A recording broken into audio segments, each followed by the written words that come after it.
More than 150 leaders from various churches from the wider Western region and the Rift Valley in general have gathered in Bungoma County to spread the message of peace, calling on the Communications Authority and the National Cohesion and Unity Commission to take action against politicians and Kenyans spreading hateful messages in public rallies and on social media on all sides of political divide without biasness. Munyere Thagana, I am the General Secretary of the Federation of Evangelical and Indigenous Christian Churches of Kenya. But we want to ask a question to the government. Are you prepared yourself? Yes. Particularly in the area of social media. How are you dealing with the issue of the social media? Because we have seen social media becoming a source of like wild bullets, where somebody says something that just attacks and the image, the ego of the other.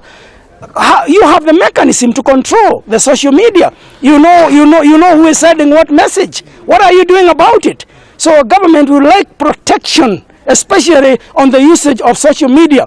We know the communications director, very silent and well-spoken, Bwana Shiroba. What are you doing there in the office as far as the control of what goes out to the Kenyan people is concerned? It is your responsibility to ensure that what goes out there unites the Kenyans, not divides them. We want to ask the NCIC, you have been mandated with promoting peace. What are you doing to promote peace? When people speak out their words that divide the Kenyan people, what are you doing, NCIC?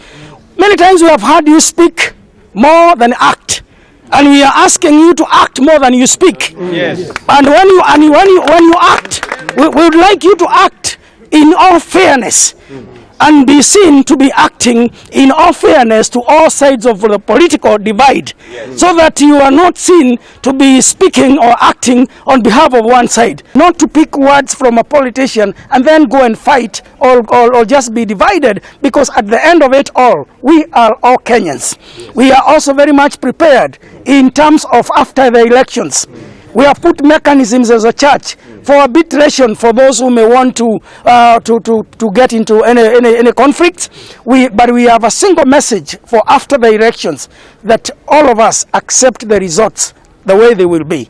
As a church, we are asking every candidate to accept the results as they will be.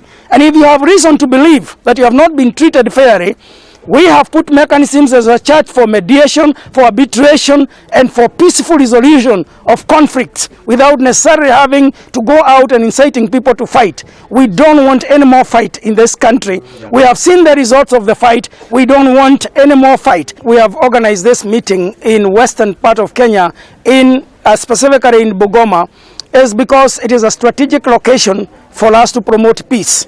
We have seen in the past that these are some of the hotspots, and we have already gone to other hotspots, and we will continue going between now and August 9 to preach the message of peace to this nation, because as a church, peace is very important to us.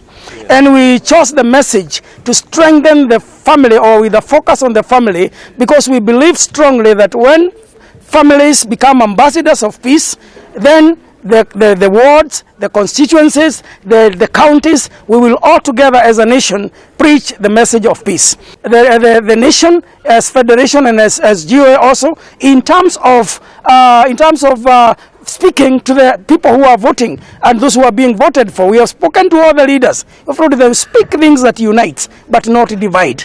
We have told them, be careful with the words you use, because children are watching, women are watching, everyone is watching. Speak words that unite and not words that divide. And we want to ask our young people especially to be very cautious, not to pick words from a politician and then go and fight or just be divided, because at the end of it all, we are all Kenyans. We are also very much prepared in terms of after the elections. We have put mechanisms as a church for arbitration for those who may want to get into any conflict. But we have a single message for after the elections, that all of us accept the results the way they will be.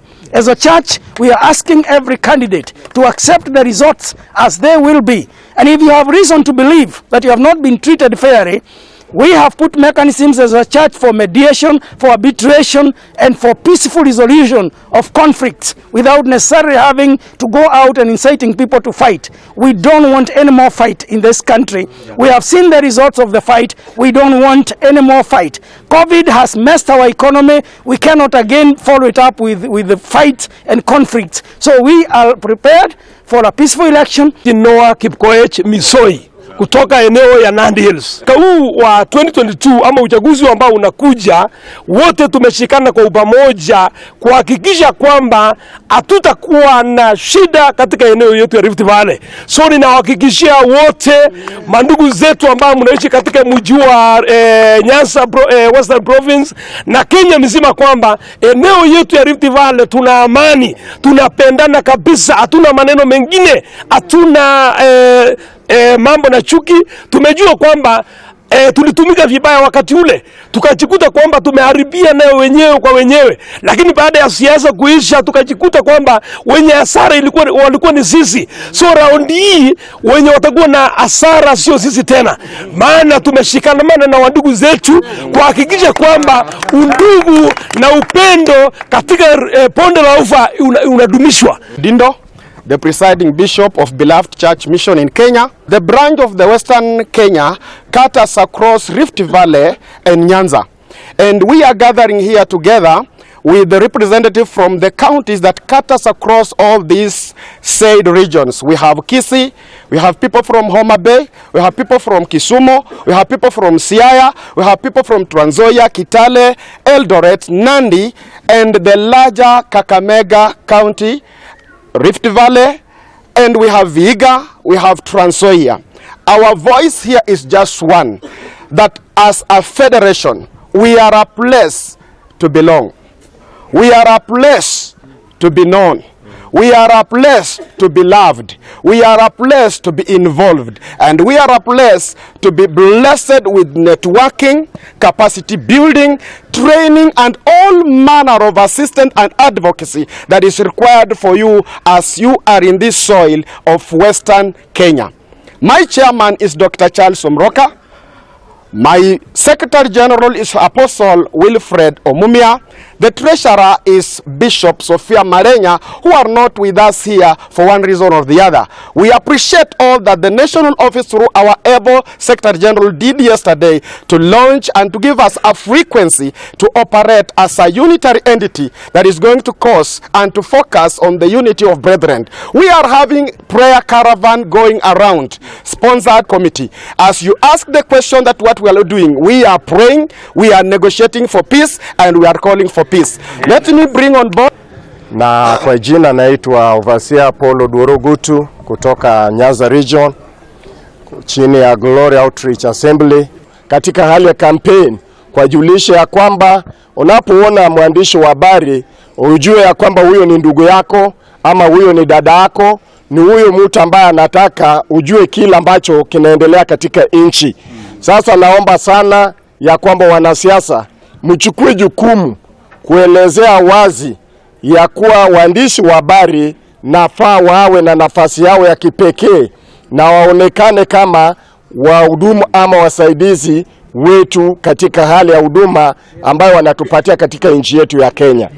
Hilo ndio jambo ambayo ningependa nijulishe nchi yetu ya Kenya nyakati ambayo tunaelekea katika uchaguzi. Ikiwa tunasema ya kwamba tunataka amani iwe Kenya, na ingestahili saizi ikiwa bado hatujafikia uchaguzi, ingestahili anze kuchunguzwa saizi, ambavyo hata ikiwa kuna uwezo, kuna sehemu ambayo inaweza kufungwa ili isikubaliwe maneno kama hizo. Kwa ajili napokuwa na simu nitapata kila habari, na naposikia kwamba mimi niko na mtu wangu huyu anatusiwa, hapo ndio kinatokea vita. Sitakubali atusiwe, mimi pia nitaruhusa matusi, na hapo ndio chuki itaanza kuenea katika nchi, na hiyo inaleta vita. Mtandao limekuja ili iwe usaidizi ya kuwasiliana katika njia inayoweza kuleta faida juu yako, na limekuwa sehemu ya matusi.